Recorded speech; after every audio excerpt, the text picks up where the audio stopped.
Kita tidak bisa melindungi hanya dengan itikat baik. Kita tidak bisa melindungi hanya dengan kata-kata. Kita tidak bisa melindungi hanya dengan tulisan-tulisan. Kita tidak bisa melindungi dengan teori. Warahmatullahi wabarakatuh. Selamat sore.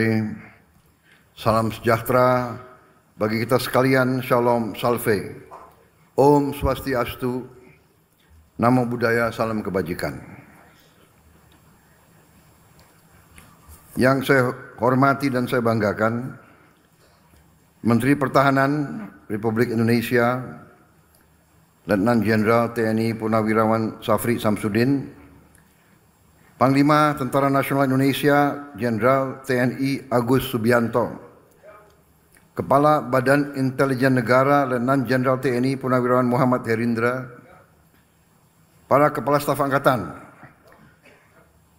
Kasat Jenderal TNI Maruli Simbanjuntak, Kasal Laksamana TNI Muhammad Ali, Kasau Marsikal TNI Muhammad Tony Harjono. Turut hadir Menteri Luar Negeri Saudara Sugiono, Menteri Sekretaris Negara, Saudara Prasetyo Hadi, Sekretaris Kabinet RI, Saudara Teddy Indra Wijaya, Wakil Menteri Pertahanan, Marsikal Madya TNI Purnawirawan Doni Ermawan, seluruh perwira tinggi dan menengah TNI yang hadir, terutama para komandan satuan TNI dari semua tingkatan, para panglima Kodam, para panglima Komando Armada, para panglima Komando Operasi Udara, dan Jen Kopassus, Panglima Kostrat, dan Kormar,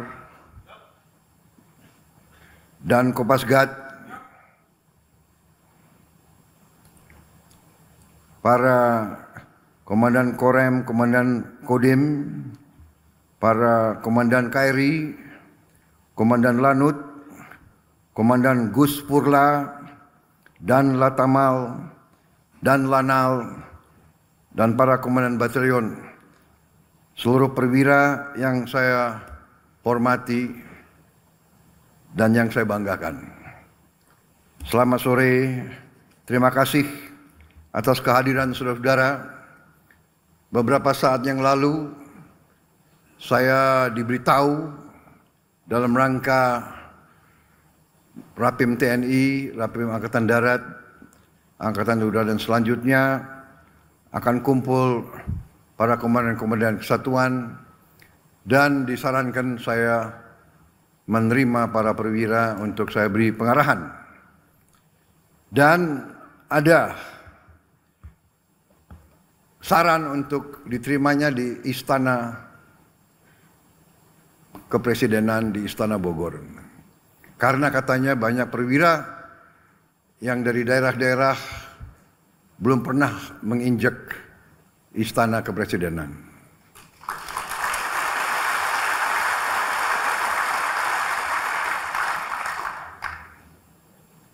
Jadi dalam rangka itulah saya kumpulkan di sini, juga memudahkan karena tadi kami melaksanakan sidang pertama Dewan Pertahanan Nasional. Dewan Pertahanan Nasional ini sudah diamanatkan oleh Undang-Undang Nomor 3 tentang Pertahanan Negara tahun 2002, dan baru kita laksanakan sekarang 22 tahun kemudian.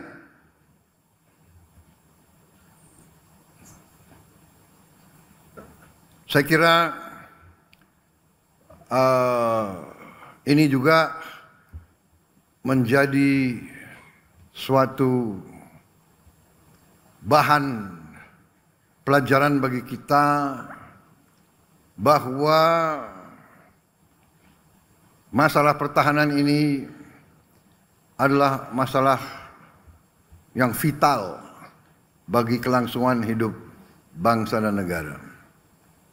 Berkali-kali di berbagai tempat, di berbagai acara, terus-menerus saya ingatkan bahwa pendiri-pendiri bangsa kita telah merancang suatu negara di mana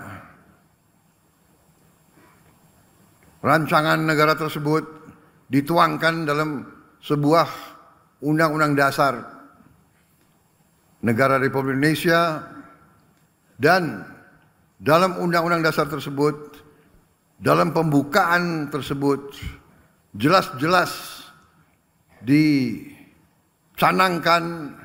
tujuan nasional bangsa Indonesia. Dan tujuan nasional ini yang pertama adalah melindungi segenap bangsa Indonesia dan seluruh tumpah darah Indonesia. Tujuan nasional yang pertama. Kedua, memajukan kesejahteraan umum. Ketiga, mencerdaskan kehidupan bangsa. Keempat, melaksanakan ketertiban dunia yang berdasarkan kemerdekaan, perdamaian abadi, dan keadilan sosial.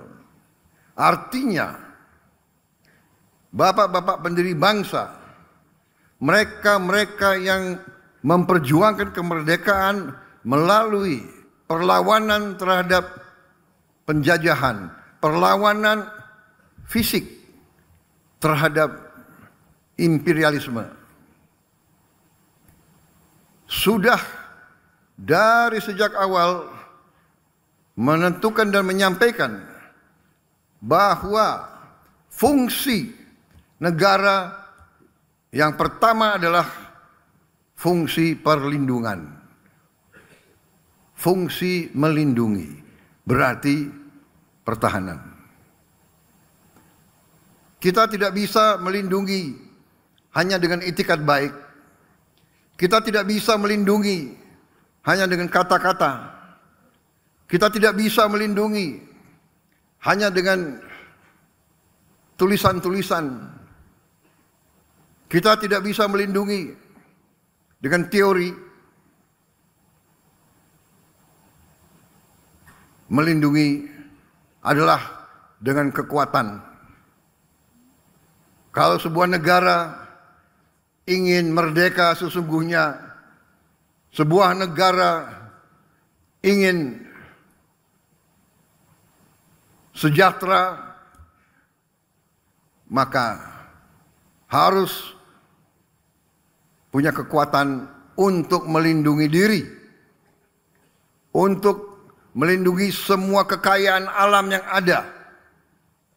Saudara-saudara sekalian, kita diajarkan tiap hari, tiap malam, melalui televisi, melalui berita, negara-negara yang begitu makmur, begitu kuat, begitu kaya, diinvasi, diganggu, diduduki, dibom, dihancurkan seluruh rumah pemukiman, semua sekolah, semua fasilitas, semua pembangkit listrik, semua kehidupan, sarana kehidupan dihancurkan.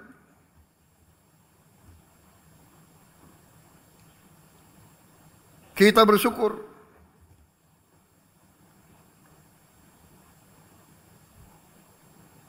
berapa tahun ini, bisa dikatakan 25-30 tahun lebih, kita bersyukur, kita harus bersyukur bahwa pemimpin-pemimpin kita telah memelihara negara kita, memelihara NKRI tanpa